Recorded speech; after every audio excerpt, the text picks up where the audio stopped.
I pozdrav sam ljudi ovdje, Prugi Pijel. I ljudi, danas ćemo igrati Minecraft preživljanje s nama ovdje Blacky ili vam Tibor. Tibor danas igra na Tinovom akauntu, tako da, zato što on nema svoj mobitel i tako da ljudi, danas ćemo raditi preživljavanje.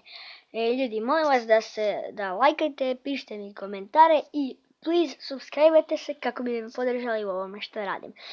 Znači ljudi, danas ćemo kao što znate igrati Minecraft preživljavanje, tako da nadam se da ćemo naći neko selo ili nešto, jel iskreno da ti kažem, meni se ne da graditi neka kuća, jel ti znaš da tu ima negdje, Tibore, sela?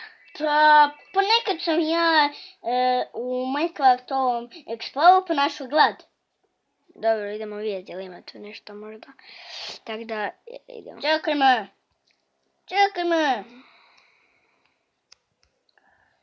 Idemo malo potražiti lavno.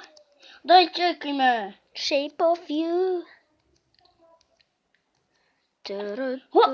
Ovce! Selo!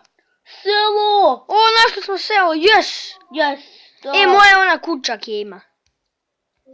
Pa ćemo podijeliti. Da, hranu. Ja prvi otvaram čest. Ok, daš mi 3 ove jabuke. Vidjet ćemo kaj ima u čestu. Ti sam imao čestu. Možda bude nečega od Irona.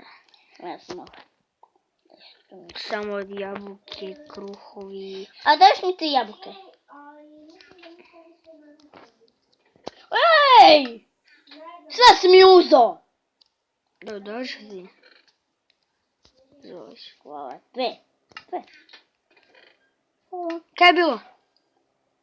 Sam Marko zove. Zaki zove? Nemam pojma. Neko valjda naručuje.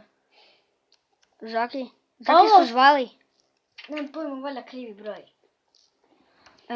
Kaj si ti mislio da je tata? Ti si rekao, halo? Ej tata.